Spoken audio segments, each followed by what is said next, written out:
हाजी नजीम, आपको तो ऐसा नहीं लगता है ना कि अगर आज बड़ी संख्या में या छोटी संख्या में सनातनी सड़क पर उतरकर शोभा यात्रा निकालते तो कोई गड़बड़ी हो जाती? और जो सरकार या जो लोग ऐसा सोच रहे हैं उनको सबक सिखाने का वक्त आ गया है। हाँ जहाँ साहब देखिए, बिल्कुल हाजी नाजिम खान को बिल्कुल लगता है कि शोभा यात्रा अगर शांतिपूर्वक निकलती है तो उसका खैर मकदम करते हैं, लेकिन शोभा यात्रा के अंदर जिस अगर उन्होंने माहौल खराब करने की कोशिश करी कि शोभा यात्रा अगर शांतिपूर्वक निकलती है,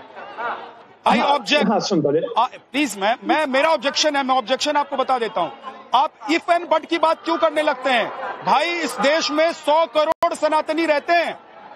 अगर जिस दिन वो ठान लेना कोई और यहाँ रह नहीं सकता है, लेकिन सनातनी ऐसे है नहीं, सनातनी ऐसे रहे नहीं है, सनातनियों का ये इस तरह का स्वभाव रहा नहीं है। नहीं तो 100 करोड़ है सनातनी, जिस दिन ठान लेंगे ना 10 मिनट नहीं लगेगा और 1 मिनट नहीं लगेगा। लेकिन सनातन धर्म नहीं है, सनातन एक जीने की पद्धति है। इसीलिए लगता है अब जैसे लोगों को कि इफ और बट लगाकर। आपने इफ और बट क्यों लगाया? शोभा यात्रा निकलती है, निकलेगी और शांति से ही निकलेगी। जो राम का नाम लेकर निकलेगा वो क्या पत्थर चलाएगा? या आपको डर है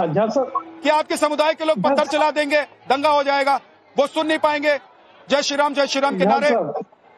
जहाँ साहब आप सुन तो लीजिए, देखिए अभी आपने मुझे 100 करोड़ हिंदू की भी धमकी दी, तो देखिए 100 करोड़ हिंदू को भी भारत के अंदर ही रहना और 40 करोड़ मुसलमान को भी भारत के अंदर ही रहना, और इंशाल्लाह हम तो इसी जमीन पे पैदा हुए और इसी जमीन पे मिल भी जाएंगे। और दूसरी बात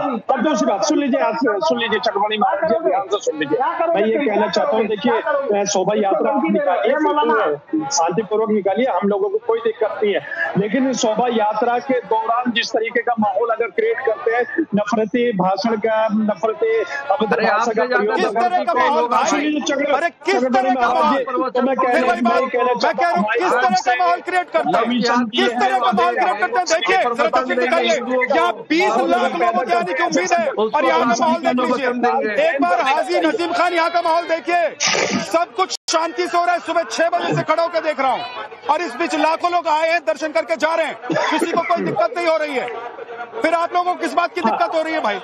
आप लोगों को क्यों लग रहा है कि माहौल खराब हो सकता है? यहाँ जय श्री राम के नारे भी लग रहे हैं, लोग आ भी रहे हैं, दर्शन भी कर रहे हैं, सरयू में स्नान भी कर रहे हैं, और इतनी धूप होने के बावजूद, और मैं देख रहा हूँ कि व्यवस्था बिल्कुल शांति से सब कुछ अच्छा चल रहा है। लेकिन आप लोग जानबूझकर ये कहते हैं कि शांति नहीं रहेगी। अरे शांति कौन खराब करेगा?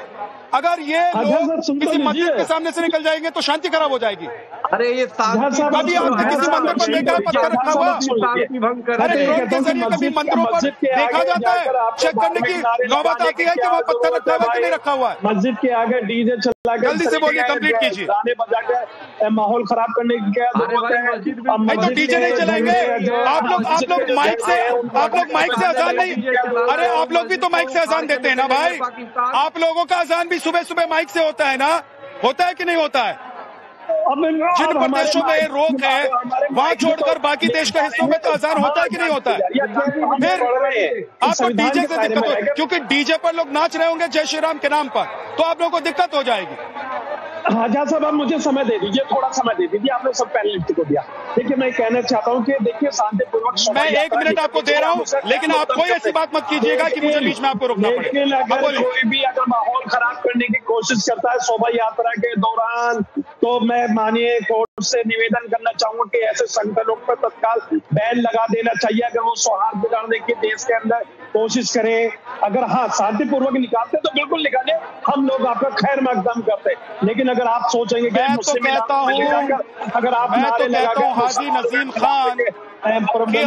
आप जैसे लोगों को जिनकी बड़ी संख्या में फॉलोअर्स हैं, मैं तो कहता हूं अगर ये लोग सही बातें कहेंगे, भड़काऊ बातें नहीं किया करेंगे, बरगलाएंगे नहीं, तो इस देश में शांति बनी रहेगी। शांति व्यवस्था कभी खराब नहीं होगी, चाहे वो रामनवमी हो, चाहे ईद हो, चाहे वो ताजिया हो। बहुत बहुत शुक्रिया आप सभी मेहमानों का हमारे साथ जुड़ने के लिए। हम लोग ऐसा नहीं है, यहीं पर मरेंगे, यहीं पर मरेंगे। हम लोग सेक्युलर हिंदू, तालिबानी हिंदू नहीं हूँ जो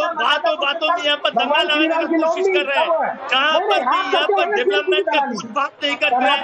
जहाँ पर आने का बात नहीं करते हैं वहाँ पर सिर्फ दंगा दंगा दंगा हिंदू पाकिस्तानी बना नहीं हो सकते कब बांग्लादेशी तो बोलिए आपको बजाएंगे आपका लाइन से ही है आपको अभी जो भी बोलेंगे मुझे ये बता दीजिए मंदिर बनाना राम की भक्ति करना या राम का नाम लेना दलाली है राम का नाम लेना दलाली है तो क्यों नहीं इस बार ईद पर आप लोगों ने सड़कों पर नमाज पढ़ने से रोक लिया लोगों को इस बार क्यों नहीं ईद पर सड़कों पर नमाज पढ़ने से रोक लिया लोगों को रोक पाई क्या ममता बनर्जी की सरकार लोगों को क्या सड़कों पर ईद पढ़ने से रोक पाई फिर इसको क्या कहेंगे क्या ये भी दलाली है क्या ये भी दलाली है राम का नाम लेना दलाली है राम का मंदिर बनाना दलाली है राम नाम का भजन करना दलाली है राम नाम के लिए शोभा यात्रा निकालना दलाली है तो नमाजियों को सड़क पर नमाज कैसे पढ़ने दिया आपने सेफ मशीन है जिसको यूज करके आप लोग वोट में जीतना चाहते हैं और राम को हम लोग भगवान जैसे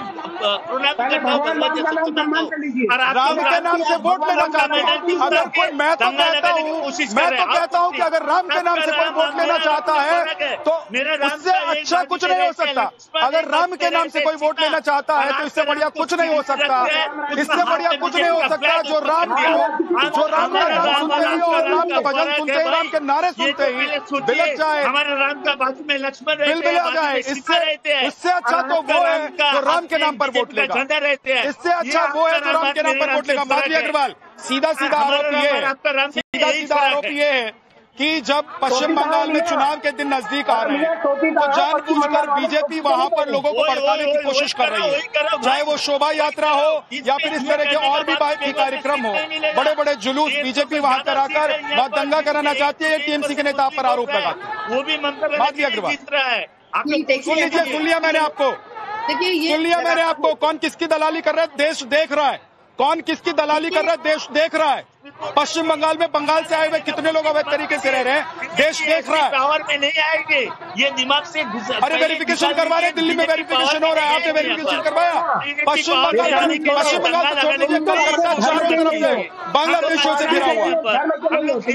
कलकत्ता चारों तरफ से बांग्लादेशों से घिर गया कितने लोगों को वेरिफिकेशन कराया आप लोग वेरिफिकेशन नहीं करेंगे हज हाउस बनाएंगे फर्जी आधार कार्ड बनवाएंगे और लोगों को बसाएंगे माधवी अग्रवाल बताइए माधवी अग्रवाल आप लोगों पर आरोप है कि चुनाव के दिन नजदीक आ रहे हैं इसके चाहे रामनवमी हो या कोई दूसरे जुलूस हो जानबूझकर आप तनाव पैदा करना चाहती है पश्चिम बंगाल अब चुप हो जाइए इनका ऑडियो बंद कर दीजिए सोमनाथ का ऑडियो बंद कर दीजिए माधवी अग्रवाल आप बोलिए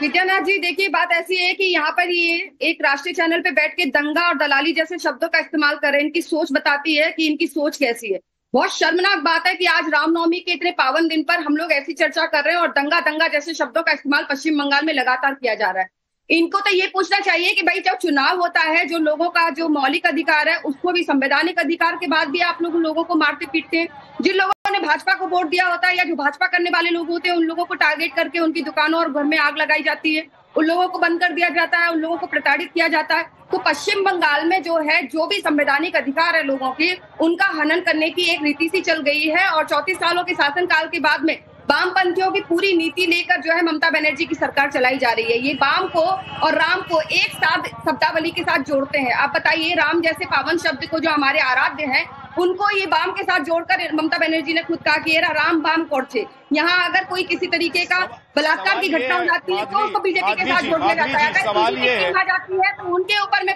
जो है वो इन लोग प्रहार करने की कोशिश करते हैं यहाँ कोई भी न्यायिक व्यवस्था जो है वो सही नहीं है अभी कुछ दिन पहले जब ईद मनाई गई तो ईद वाले सवाल ये है कि चुनाव से ठीक पहले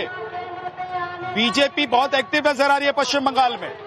और इसीलिए टीएमसी आरोप लगा रही है कि जानबूझकर पश्चिम बंगाल में आप लोग तनाव करने की कोशिश कर रही है ये जो स्थिति बनी हुई है ना टीएमसी के आने के बाद से बनी हुई है टीएमसी के आने के 1 साल बाद ही जब इन लोगों ने दुर्गा पूजा की विसर्जन पर रोक लगाई थी तब कौन से चुनाव थे आप मुझे बताइए ना तब कौन से चुनाव थे जब इन लोगों ने विजयदशमी की रैली पे लगातार रोक लगाई जब सरस्वती पूजा पे हर साल जो है हाई कोर्ट का दरवाजा खटखटाना पड़ता है तब कौन से चुनाव रहते हैं और चुनाव होने के बाद जब ये लोग जो है लोगों के ऊपर में दंगा करते हैं और लोगों को मारते पीटते हैं तब कौन से चुनाव रहते हैं चुनाव होने के बाद भी इनको शांति नहीं है चुनाव होने के बाद जीतने के बाद ये बार बार बोलते हैं हम जीत के आते हैं तो जीतने के बाद आप किन लोगों के घरों में आग लगाने जाते हैं और जीतने के बाद जो यहाँ पे जो पंचायत इलेक्शन होते हैं उन लोगों को अपने घर छोड़कर 6-6 महीने घर से बाहर भाग के रहना पड़ता है जीतने के बाद भी तो बताइए वो उसके